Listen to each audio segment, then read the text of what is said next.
Hey everyone, welcome to my channel. It's me, Jasmine, aka Blake Lee, and today I wanted to talk to you about something that is kind of a little bit taboo. I might step on some toes with this one, but I promise you this is going to be really good, especially really if you're in any business, but especially if you're into skincare business right now. So here we go. First of all, I want to tell you guys real quick, okay? Now, I know these videos look all fancy and everything, right? I got a video from a long lost friend of mine the other day that mentioned like, oh, you took the time to, so much time to put together this video. And there's like two stands that are holding a giant piece of paper behind me. I got a nice flashy light in front of me, and I'm just using a regular phone stand, my camera to record, my Galaxy, and just a phone stand. Like, it's super simple. I'm thinking about doing a video about how I record like these types of content videos soon. I might do it, maybe, we'll see. But anyway, back to the subject. For those of you that are my OG followers, you guys already know the history of my business, Black Flower Co., my success, all that good stuff. I don't need to reiterate for you, but I'm going to for some of my newcomers here. So I've had a really successful business, multiple six figures when it comes to skincare. And a lot of people ask me, what's the secret? How do you get so successful with skincare? And so I just want to really tell you guys, kind of like a little bit of meat and potatoes, what it really is for me. Okay, this is not your typical answer. You're not going to get your, self-acclaimed guru answers. Even for me, I've tried to be like super businessy about it before, and put on my turtleneck and my pearls, and try to do a video to help people understand what happened. But now, being it in my this is like my third year of business, and I've had the ups and downs. I've been able to maintain and everything like that. I think I can really say what it is, and it's totally not what you think. Like this is probably not what anybody else is going to be willing to admit, but I'm getting ready to retire soon, so I might as well just let y'all know what the real deal is, right? So one factor for what makes a business successful, especially in skincare, or what I can at least account for my experience. Sometimes you'll get people in the comments like, I made business. I did it because I made the moves, and I got my LLC, and I invested in this, and I invested in that, and blah blah blah blah blah blah blah. Okay, null and void here. We're gonna talk about what I did, what my experience was. So for me, I think in skincare, it's a popularity contest, guys. That's probably the biggest thing that it is. Skincare is one of those things, and this is why it's hard to sell, okay? It's not something people need. I love skincare. I love my skincare. I love my body butters. I love my lotions, my creams, and everything like that. But to be honest, like when you have people that are dealing with, not being able to, having to choose between bills and stuff like that, okay? Skincare is always going to be more so in the luxury lane. Unless you are even if you're in Walmart or Target and you're selling Jergens for like, what, $7 for like that big old bottle, right? You are a luxury. You're not a need. Even if you're selling medicinal eczema healing medicine, you are not a need, not essential. People can get on without you. People can survive without you. Or they can find somebody else to easily give them something better for them or more satisfactory. It's kind of hard to hear because we take a lot of pride in our products, right? It's like we do research, we make them, people tell us how they work better than so many other products. Yeah, it's really just a popularity contest, to be honest with you. People have to like you. If people don't like you, it's not gonna matter if you're selling a goose that, lays golden eggs. People aren't gonna buy a damn thing for you. If you can make a butter that's rub it on your hands, I've seen these products out there, right? Oils, butters, you rub them on your hands and makes money come to you, right? You can make a literal muddy butter that really works. Nobody's going to care about it if they don't like you, if you're not personable, if you can't get in front of a camera and talk to people. Okay, how I did that was I really gained popularity through mom groups. I was really relatable. I was not judgy at all. I was in a specific niche space where a lot of people actually do want to buy from a small entrepreneur, back in my mom groups. And yeah, so it kind of like wasn't really a hard transition for me to make. People were kind of beating down my door, and I was the admin of my Facebook group, so I was like, popular, all that good stuff, right? Yeah, that matters. Unless you are going to be like, unless you have millions of dollars to put out capital, you have to have some sort of following that's going to take you somewhere and blow you up, and get people are very monkey see monkey do. Okay. That was one thing. One factor is I was very popular, social, created my mom groups, created a community, and that is the single thing that will carry you in through the tough times. Let me tell you, is your community.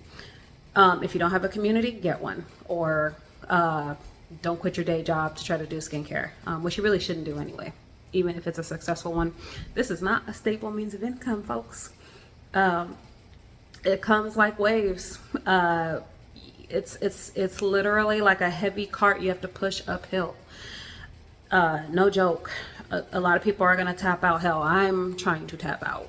I really, other than teaching, I already did tap out actually. I don't sell physically no more. As I said in my last video, I'm trying to make it so that I don't have to really deal with it too much. I'm just kind of teaching people, I think, for these next few years until I'm fully able to get just that much bigger sustainable income outside of skincare, because it has been my bread and butter.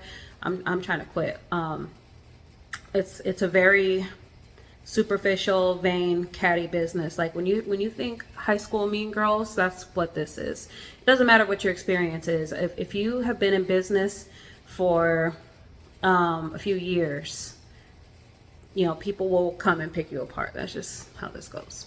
Mine is my case a little bit more extreme, but we ain't gonna get into all that today. That'll be another diss track when they try to, come for me.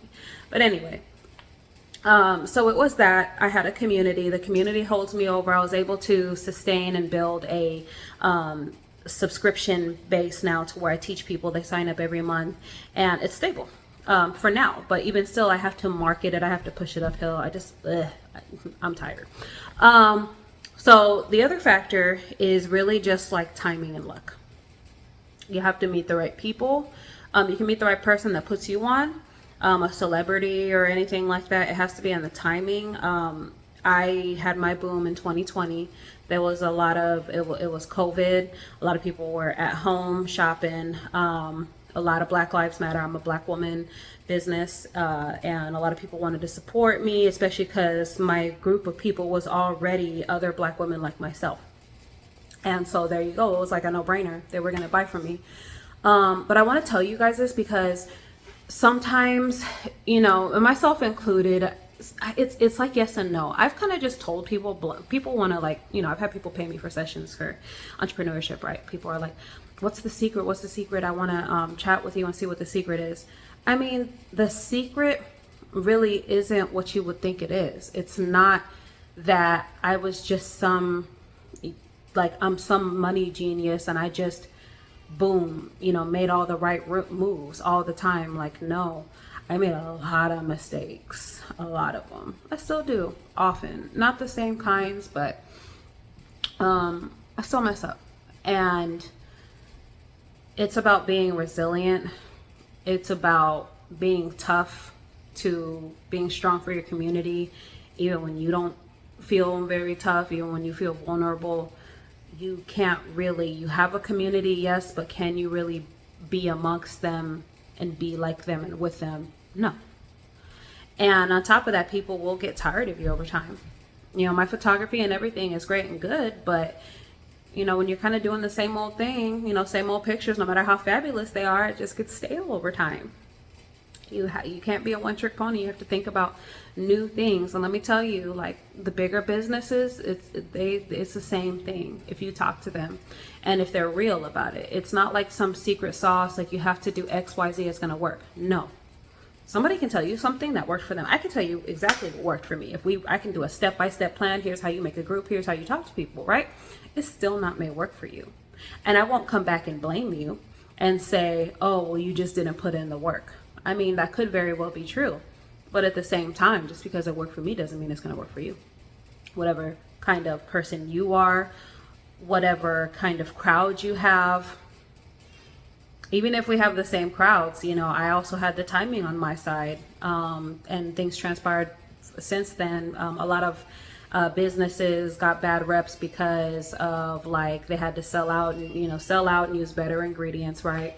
Or more stable for commercial reasons, like what happened with Honey Pot.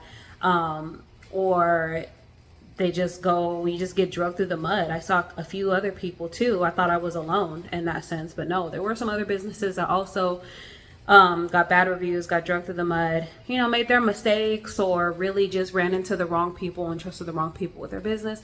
There's a lot of things that happens in business, and it's traumatizing.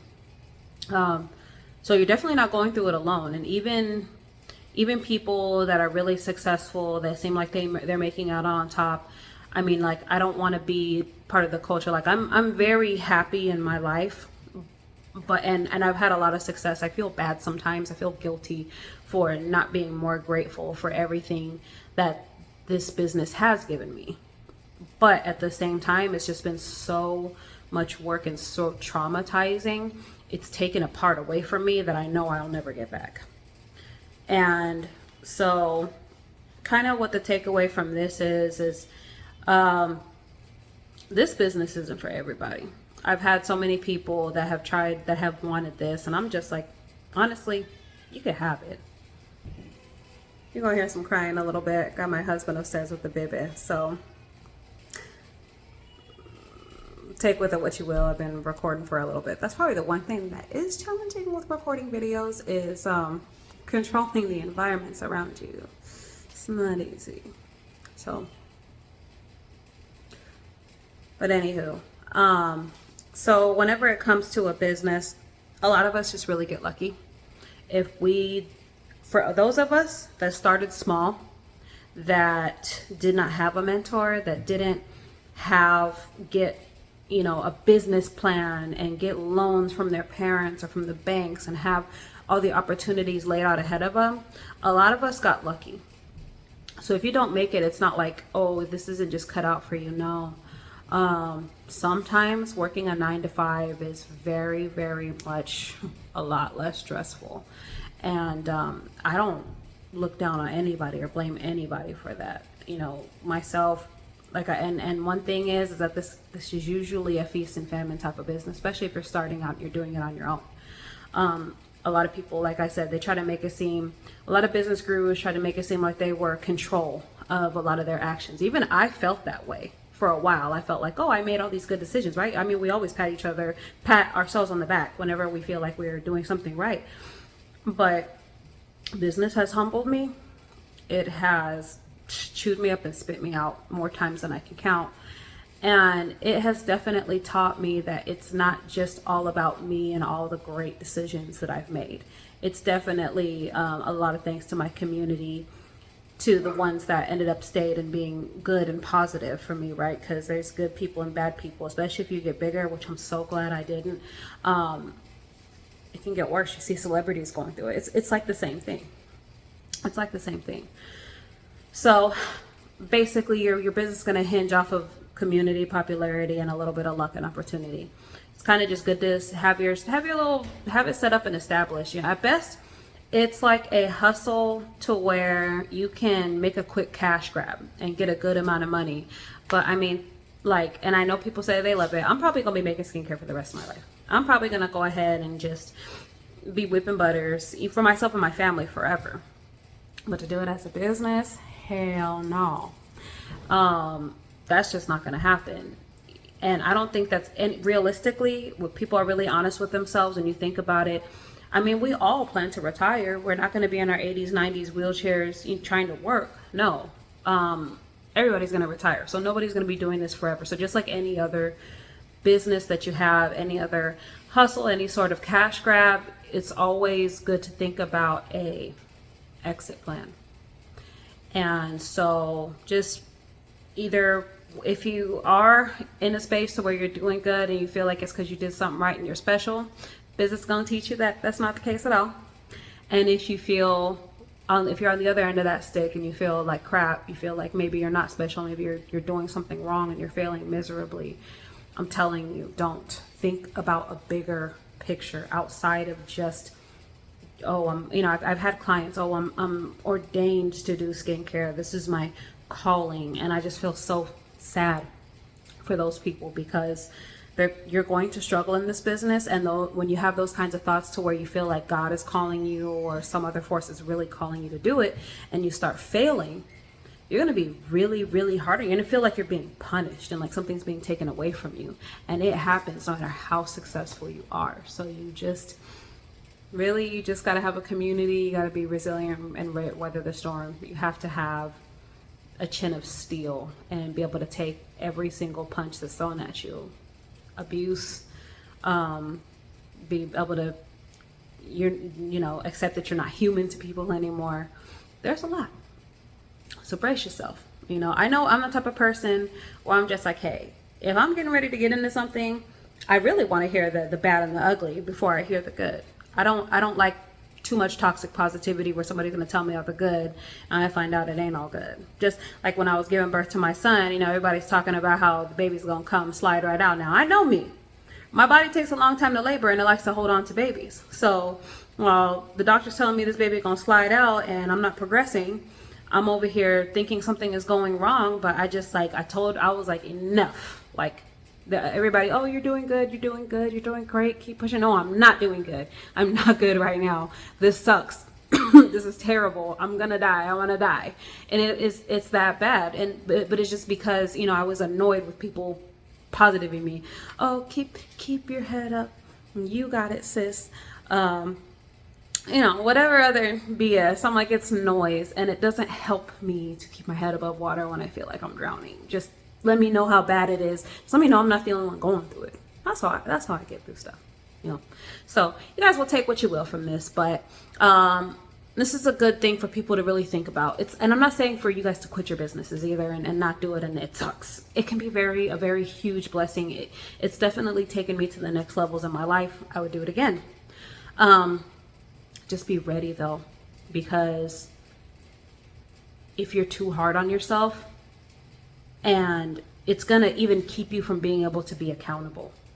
You really have to go above and beyond for your mental health and to make sure that you are able to be resilient when it comes to these matters, because that's how you really get chewed up and spit out, is when you get caught up, when you can't manage your feelings well and you just let it start kicking you in the ass too much. So be easy on yourself. If you're new to this, you're in for a long road. If you're not new to this,